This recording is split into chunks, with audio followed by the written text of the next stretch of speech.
Residents of Mavis Bank and surrounding communities in St. Andrew continue to voice their discontent with the pace at which authorities are moving to fix the breakaway on the Gordon Town Road in St. Andrew. The breakaway has caused a drastic change in the way they go about their daily routine. On Monday, residents staged a protest over what they said is neglect of their community. It's been 2 months since heavy rains caused the breakaway on Gordon Town Road, and it is yet to be fixed. The ordeal faced by residents was a result of heavy rains that led to a landslide and breakaway destroying a large portion of the roadway. Right, I never expect an immediate contingency plan. We're talking about, after a period of time, I think a plan should have been formulated. And the contingency plan should have been, given or shared with us as residents of Mavis Bank and its surrounding environments. We have been neglected from so long. Nothing is being done, nothing is being done. You walk in and look a piece of dead chop up there. Look at it up there. You walk in at it, the bike man them behind you, boom, boom, boom, boom. Jump off the cliff or give you pass. All these things is intimidation. Residents were then diverted to a newly built alternative route. But the road known as Savage Pen poses a major risk to motorists. You can't drive up this way, because your vehicle is gonna overturn. Something is gonna happen to you. I must tell you, the Savage Pen, I've been down it 3 times.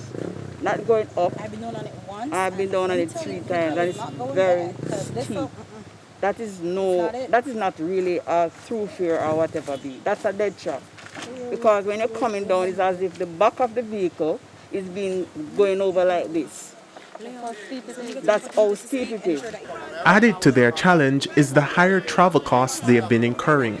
I have to come right here, and right here at this Breakaway, and I pay $100 from Patton. Then I have to pay $200 from here to go over it, where the road is only half of the or 3/4 of the journey. And that's not fair either. I work minimum wage.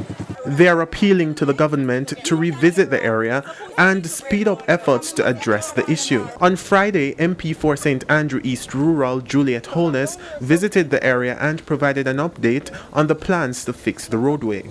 Work will commence by the end of January. That's the expectation from the National Works Agency, and they've actually adjusted to doing reinforced poured concrete walls so that they can speed up the time frame.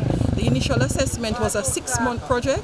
They have moved that assessment to us being able to complete, having started at the beginning of February to finish by May. But when our news team visited the area today, residents said they are unaware of the latest plans as no one had come to speak with them. We're not getting any representation to say, well, this is what's happening. Everybody is just keeping quiet, and you're saying, and you don't have nobody come to us and say anything, no representative, no ministers. Andrew Laidley, TVJ News.